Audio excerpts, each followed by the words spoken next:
வச்சுக்கிட்டு எப்படி நடிப்பான்னு தானே கேட்டேன். நான் நடிச்சு காட்டுறேன்டா. வாத்தா இந்த மூஞ்சடிக்க பாப்பீங்கடா.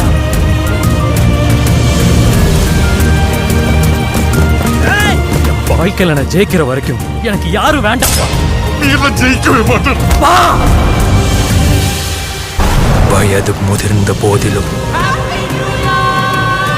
வலிகள் மிகுந்த போதிலும் வலிமை குறைந்த போதிலும்